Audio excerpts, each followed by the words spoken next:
Hello friends, welcome to my YouTube channel large animal vet. आज हम बात करेंगे हाइपरथर्मिया के बारे में। तो पशुओं में हाइपरथर्मिया गर्मी के दिनों में एक कॉमन प्रॉब्लम होता है और ख़ास करके जो एक्सोटिक ब्रीड होते हैं या फिर जो क्रॉस ब्रीड होते हैं तो उनमें सबसे ज़्यादा यह समस्या देखने को मिलती है। और साथ ही साथ में जो बफेलोज होती है तो उनमें भी हीट स्ट्रेस का प्रॉब्लम बहुत ज़्यादा देखने को मिलता है, जिसकी वजह से वह उनकी बॉडी का जो टेम्परेचर है वो नॉर्मल से बहुत ऊपर चला जाता है, 106 107 फ़ारेनहाइट तक चला जाता है।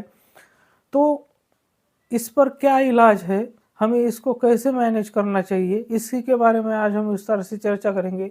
लेकिन उससे पहले अगर आप मेरे चैनल से नए जुड़े हैं या अभी तक आपने मेरा चैनल सब्सक्राइब नहीं किया है तो प्लीज़ मेरे चैनल को लाइक शेयर और सब्सक्राइब करें। साथ में बेल वाला आइकन दबाकर ऑल वाला ऑप्शन भी चुनें ताकि भविष्य में आने वाली हर वीडियो की नोटिफिकेशन आपको समय समय पर मिलती रहे।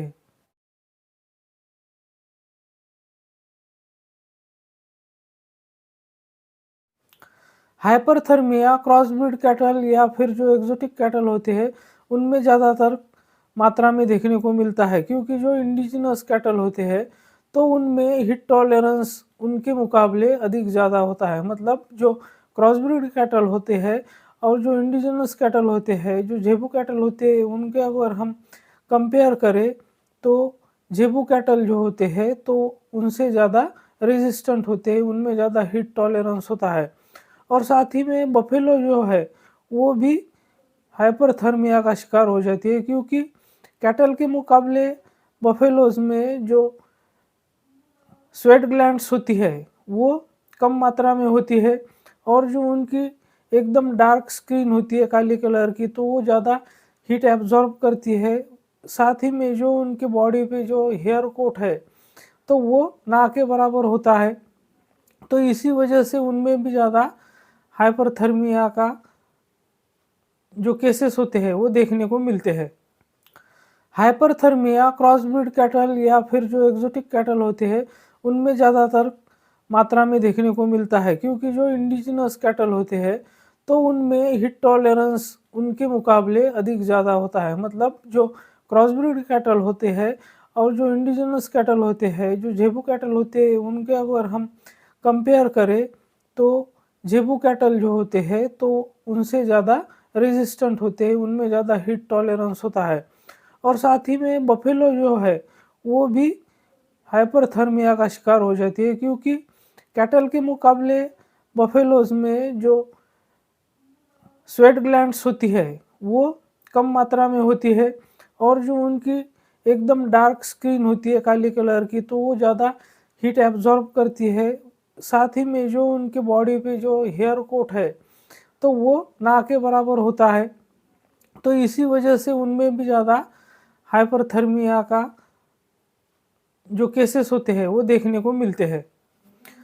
हाइपरथर्मिया के केसेस में पशुओं में बहुत ज़्यादा रेस्पिरेटरी डिस्ट्रेस देखने को मिलता है।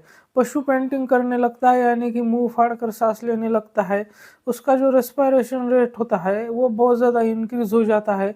साथ ही में उसकी जो एपेटाइट होती है वो बहुत ज़्यादा डिक्रीज़ हो जाती है। मतलब कि पशु का खाना पीना एकदम से कम हो जाता है और मिल्क प्रोडक्शन में बहुत ज़्यादा घट आती है, यानी कि पशु का जो दूध देने की क्षमता होती है वो भी बहुत कम हो जाती है। हाइपरथर्मिया के केसेस ज़्यादातर जून और जुलाई के महीने में जब बहुत ज़्यादा इन्वायरमेंटल टेम्परेचर हाई होता है तब ज़्यादातर केसेस हमें हाइपरथर्मिया के देखने को मिलते हैं।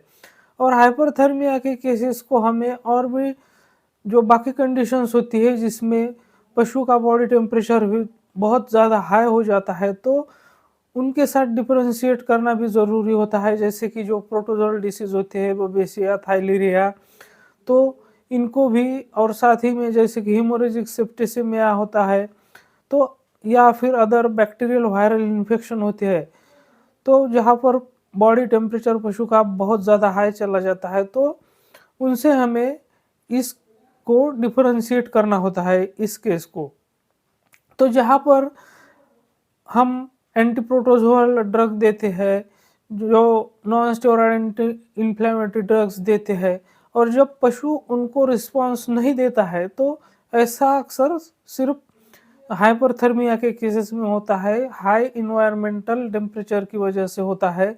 तो जब हमें पशु एंटीप्रोटोज़ोअल ट्रीटमेंट के लिए, एंटीबायोटिक के लिए और जो एनएसएआईडी होते हैं, मतलब कि non steroid anti inflammatory drug होते हैं, ऐसी ट्रीटमेंट को जब रिस्पॉन्स नहीं देते हैं तो हमें कंफर्म हो जाता है कि ये केस हाइपरथर्मिया का है, यानी कि इन्वायरमेंटल टेम्परेचर की वजह से पशु का जो बॉडी टेम्परेचर है वो इतना हाई हो चुका है।